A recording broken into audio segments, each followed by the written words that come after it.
welcome back. I picked up a new lathe.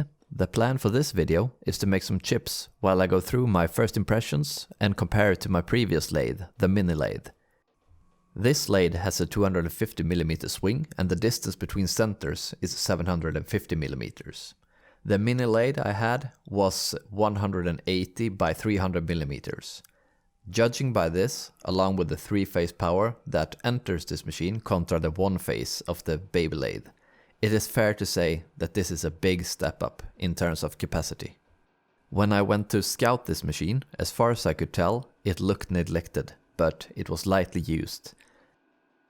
Due to being stored in an unheated garage and thus exposed to condensation, it has yielded a fair bit of surface rust. It should, however, fingers crossed, clean up pretty nicely.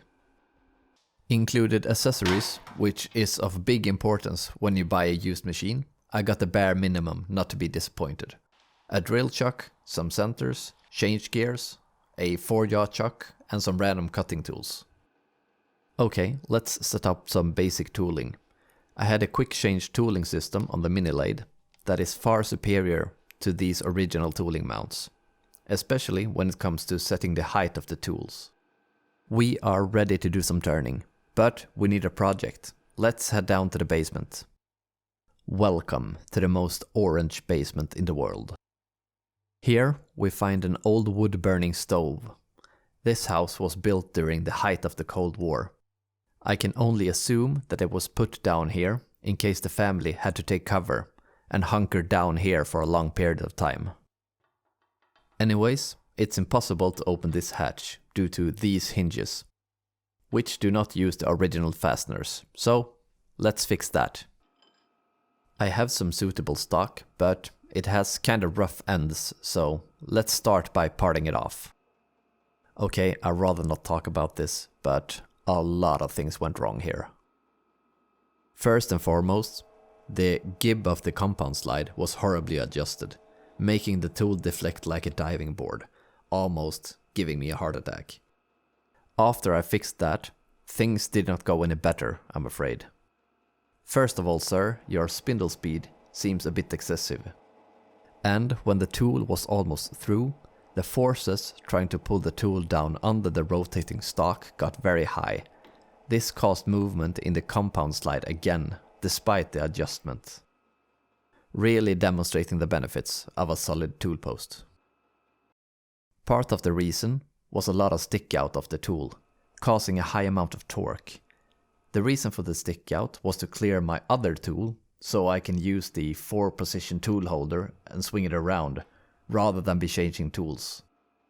Yeah, let's just try to forget all about this, and instead pay our respects to the hacksaw. While rechucking, it's worthwhile to mention the difference in spindle bore size. Even though this diameter of stock would have fit through the bore of the mini lathe, it would not have been a lot of clearance. It is much easier to insert it here. I am betting that I'm going to appreciate the larger bore. Let's change to the drill chuck and put a center at the end of the stock.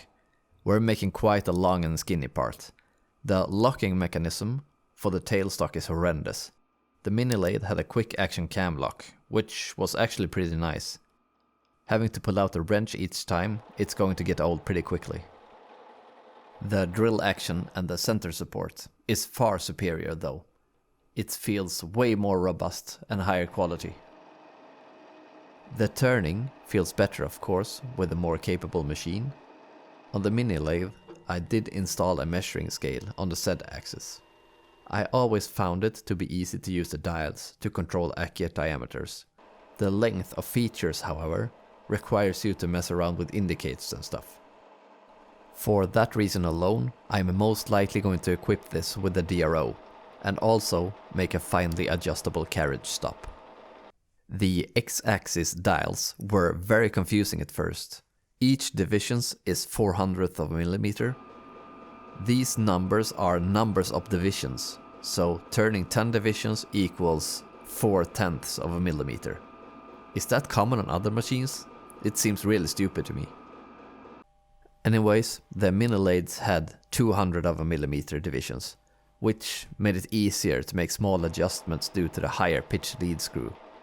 However, That comes with a cost, with a less robust lead screw that wears faster. But I am going to miss that accuracy. A solution could be to machine a larger diameter dial and swap out the handle for something larger, creating the space for a finer resolution. You are about to witness one of the main drawbacks compared to the mini lathe. This has a change pulley system instead of variable speed. This is going to get old extremely quickly. A VFD is definitely going to be high up on the wish list.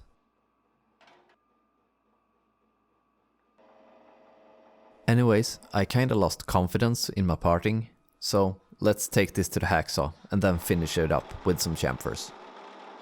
One thing we have not discussed is where this is going to be located and how. I am going to put it in the basement workshop that I'm setting up, but before it can end up down there, it needs a proper cleanup and inspection, maybe even some new paint. One thing I absolutely loved about the mini lathe was the bench I made for it. It had a custom-made concrete top, which added some much-needed stability to that machine. I would like to do something similar with this one, even though it's a much more stable machine in itself. Anyways, a new lathe, along with a massive to-do list, and a working basement wood-burning stove. How much more can you ask for? Thanks for watching.